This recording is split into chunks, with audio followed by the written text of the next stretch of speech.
আপনি সব সময় এগিয়ে কেন আসেন? ফিজা 2 পা পিছিয়ে গিয়ে প্রশ্ন করে আবরাজকে। আবরাজ প্যান্টের পকেটে হাত গুজে ফিজার দিকে এগিয়ে আসে। ফিজার চোখের দিকে তাকিয়ে উত্তর দেয়, তুমি সব সময় পিছিয়ে যাও বলে। আপনি এগিয়ে আসবেন না। ফিজা আবারও পিছিয়ে যাচ্ছে। একমাত্র আবরাজের মুড কখন কেমন চলছে সেটার উপর ভিত্তি করে ফিজা আগে পিছিয়ে যায়। এই যেমন আবরাজ রেগে থাকলে সে নিজে কে যথাসম্ভব কঠিন রাখার চেষ্টা করে। আবার যখন আবরাজ রোমান্টিক মুড থাকে তখন কঠিন থাকলেও আবরাজের খোঁচাখুচির জন্য সেটা সম্ভব না হলেও মোটামুটি নিজের ভাবমূর্তি বজায় রাখে। আবার একটু আধটু এলোমেলো হয়ে আবলত আকার বল কাজ করে বসে। যেমন একটু আগে আবরাজ তাকে রুমে নিয়ে এলো, সেও এখন বুঝতে পারছে না কি করা উচিত এই মুহূর্তে। তবে এত দ্রুত কি করে সে নিজেকে আবরাজ খানের নিকট সম্পূর্ণরূপে ধরিয়ে দিবে? কখনো না। ফিজার আকার বোনার মাঝে এই আবরাজ ওর একদম কাছে এসে দাঁড়ালো। হাতের উল্টো পিঠে মেয়েটার গাল স্পর্শ করে বলে উঠল, তুমি পিছিয়ে যেও না, এদিকে এসো। আপনি জঘন্য একটা পুরুষ আবরাজ। আবরাজ ফিজার কথা সম্পূর্ণ অগ্রাহ্য করে বলল, কাম, এদিকে এসো, ডোন্ট টাচ মি। আপনাকে দেখতে ইচ্ছে করছে না। নিজের হাতখানা ছাড়িয়ে নেওয়ার চেষ্টা করতে করতে কঠিন স্বরে বলে আবরাজ হেঁচকা টানে মেয়েটাকে নিজের একদম কাছে নিয়ে আসে, ঘনিষ্ঠ করে নিজের শরীরের সঙ্গে। ঘাড়ে থুতনি ঠেকিয়ে আবরাজ শান্ত স্বরে বলে উঠল, আমাকেই দেখতে হবে, আগে এবং পরে। আপনি বাজে খুব। ফিজা কিছুটা বিরক্তিকর স্বরে বলে। আবরাজ বউয়ের কাঁধে তখন থেকে নাক ঘষে যা ইচ্ছে। ফিজার শরীর শিরশির করে। আবরাজ বুঝতে পারছে বউ তার মৃদু কাঁপছে। ফিসফিস করে বলে, তোমার জন্য সব। বিয়ের রাতে কেন ফেলে এলেন? সাথে সাথে প্রশ্ন করে ফিজা। পুরুষ মানুষকে জব্দ করার ভালো একটা প্রথা আকার হচ্ছে যখন সে বউয়ের সঙ্গ চাইবে। খারাপ ভালো সব রকম বিষয়ে তাদের সাথে কথা বলার একটা উত্তম সময় তখন। আবরাজ ফিজার চোখের দিকে তাকিয়ে বলে, বিশ্বাস করবে বললে? আপনি বলুন। আবরাজ ফিজাকে ছেড়ে দেয়। বলল, তুমি খুঁজো, কিভাবে পাবো? সব কিছু যেভাবে পেয়েছ, অনেক সময়। ততদিনে আমি তোমায় আরও ভালোবেসে ফেলব। বলতে বলতে আবার এগিয়ে আনে বউকে নিজের দিকে। ফিজা ভ্রু জোড়া কুচকে জিজ্ঞেস করল, এখন বাসেন না? প্রুফ চাই। কিভাবে করবেন? আবরাজ হতাশ হল। এই মেয়ে কোনো দিন সোজাসাপটা জবাব দিল না। সব সময় প্রশ্নের পিঠে প্রশ্ন করাটাই তাহার খুব জরুরি। আবরাজ ফোঁস করে দম ছাড়ে। বাঁকা হেসে জানতে চাইল, তুমি কিভাবে উপভোগ করতে চাও? অনুভূতি। তাহলে বাসর করতে হবে। আবরাজ ফিজার ঘাড়ের পেছনে ডান হাতটা রেখে মাথাটা আচমকাই নিজের দিকে টেনে নিল। নাক দুটো একটা আরেকটাকে স্পর্শ করছে। ফিজা বিরক্ত বলল, সারাক্ষণ বাসরের ধান্দা। ভালো হবেন না? তুমি হতে দিচ্ছ না, মাথা খারাপ করে দাও। এই যে এখন নিজেকে অর্ধ উন্মুক্ত করে রেখেছ, ছুঁয়ে দিতে ইচ্ছে করছে।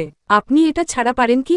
তোমাকে ভালোবাসতে ভুল, তোমার যা মনে হয়। ফিজা ফোঁস করে দম ছাড়ে। নিজের জামার ফিতাটা ঠিক করে ওভারকোটের বোতাম লাগায়। তারপর গলার স্কার্ফটাও ভালো করে পেঁচাতে লাগল। আবরাজ বাধা দিল না। তাকিয়ে থাক। এ কার? সার্ভেন্ট ডাকতে আবরাজ গেল। সাব্বিরের বউ এসছে, জানালো। ফিজা দ্রুত বেরিয়ে এলো এটা শুনে। বাহিরে এসে চমৎকার একখানা রমণীর দেখা পেল। বেশ দামি একটা 3 পিস পরা। মেরুন রঙের 3 পিস দারুণ মানিয়েছে মেয়ে তাকে। হ্যাংলা পাতলা চিকন গড়নের শরীর, একদম ফর্সা। ফিজা অবাক হলো, যেমন ভালোও লাগল। বিদেশি দেখতে কিছুটা। সাব্বির তখন বাড়ির সদর দরজা দিয়ে ভেতরে প্রবেশ করে দৌড়ে এসে বউয়ের পাশে দাঁড়িয়ে বলে উঠল, এত লেট হলো তোমার? মেয়েটা জবাব দিল না। চোখ পিটপিট করে তাকিয়ে সাব্বিরের দিকে। সাব্বির মেকি হাসে। দোষটা তার নিজের। সেক্ষেত্রে বউকে এমন প্রশ্ন করাটা বোকামি। তারই তো গাড়ি পাঠাতে লেট হয়েছে, তাই সেদিকে কথা বাড়ানোর মানে নেই। ফিজাকে দেখিয়ে বলল, ম্যাডাম, আমার সাব্বির কিছুটা নার্ভাস হয় আবরাজকে দেখে। ফিজা ব্যাপারটা বুঝতে পেরে বলে উঠল, আপনার বউ? মেয়েটা মিশুক। ফিজার সাথে ভালোই বন্ডিং হলো। জন কি সুন্দর কথা বলতে বলতে বাহিরে চলে গেল। সাব্বির বউয়ের লাগেজটা হাতে দাঁড়িয়ে। আবরাজ সাব্বিরের দিকে রাগী চোখে তাকিয়ে আছে, যার অর্থ তোমার জন্য আমার বাসরটা একটুর জন্য হাত ফসকে গেল। সাব্বির আস্তে করে ঢোক গিলে। আবরাজ চোয়াল শক্ত রেখে হাসে। বলে, মনে আছে তো? জন 2 রুমে থাকবে। যাও, ফাতিহার লাগেজ আমার পাশের রুমে রেখে এসো। সার্তিহা রাগ করবে। সাব্বির মিনমিন করে বলে উঠল। বউ তার শন নাজুক, সহজ সরল ও বটে। ব্যাপারটা কিভাবে নিবে বউ? তার উপর যদি ভুল টুল বুঝে? সাব্বিরের ভাবনার মাঝে এই আবরাজ রসাত্মক স্বরে বলল, আচ্ছা আচ্ছা, বলবো নাকি? কণ্ঠস্বরে গম্ভীর একটা ভাব রয়েছে। সাব্বির হঠাৎ পেটের ভেতর মোচড় দিল। অসহায় দৃষ্টিতে তাকিয়ে অনুরোধ স্বরে বলে উঠল, না স্যার, আমার এত বড় সর্বনাশ করবেন না দয়া করে। আবরাজের হাসি পায়, তবে হাসে না। বাড়ি থেকে গুনগুন করতে করতে বেরিয়ে গেল। সাব্বির উপরের দিকে তাকিয়ে বিড়বিড় করে বলতে লাগল, ইয়া আল্লাহ, জীবনে কোনো দিন আর আমি লাল পানি ছুঁয়ে দেখব না। পাক্কা প্রমিজ। একবার বাসরটা করিয়ে দাও প্লিজ গড। বেচারার চোখে মুখে বেদনার ছাপ। এরপর আবরাজের কথা মতো লাগেজটা রেখে এলো। পার্টির ওখানে পৌঁছাতে সাব্বিরের মাথা চক্কর দিল। চোখ দুটো ইয়া বড় বড় আকৃতি ধারণ করল। দ্রুত পা চালিয়ে কোনো রকম গিয়ে বউয়ের পাশে দাঁড়িয়ে বলে উঠল, আমি যা দেখছি তুমি ও কি তাই দেখতে পাচ্ছ? আবরাজ সুইমিং পুলের পাশে ফিজাকে নিয়ে কাপল ডান্স করছে। সুন্দর হচ্ছে। ফাতিহা সেদিকে হাসি হাসি মুখে তাকিয়েছিল। সাব্বিরের প্রশ্নে বিরক্ত হয়ে বলল, এটা কেমন প্রশ্ন? এখানে ডান্স হচ্ছে তো ভিন্ন কিছু দেখব কেন আমি? উদ্ধৃতি চিহ্ন। উফ, তুমি তোত্তারা কথা কবে থেকে বলতে শুরু করলে? আচ্ছা বাদ দাও, স্যার ডান্স করছে আমার বিশ্বাস হচ্ছে না। এই আমাকে একটা চিমটি কাটতিহা। ফাতিহার সাথে সাথে সাব্বি রয়ের পেটে খামচে ধরল। সাব্বির ব্যথাতুর শব্দ করে ছিটকে দূরে সরে গেল। তবে পর মুহূর্তে সামনে তাকিয়ে ফ্যালফ্যাল হয়ে এলো আখি। তাকিয়ে থাকে সেভাবে, তবে পরক্ষণেই কিছু মনে পড়তে নিজেও বউয়ের হাত টেনে ধরে একপাশে চলে গেল। আবরাজ ডান্স কম বউকে বিরক্ত বেশি করছে। কোমরে রাখা হাতটা ফিজাকে বড্ড বিরক্ত করছে। ফিজা যার ফলস্বরূপ ব্যালেন্স ঠিক রাখতে না পেরে আবরাজের কাঁধে রাখা হাতটা বেশ শক্ত করে চেপে রেখেছে সে। খানে আবরাজ মুগ্ধ হয়ে বউয়ের কার্যকলাপ লক্ষ্য করছে। অতিরিক্ত তুষারপাত পার্টিতে ব্যাঘাত ঘটাল। যা টুকটাক সবাই নিজেদের মতো এনজয় করে চলে গেল। কিন্তু এত বড় পার্টি আবরাজ কিসের জন্য দিয়েছে সেটাই ফিজা বুঝো তে পারে না।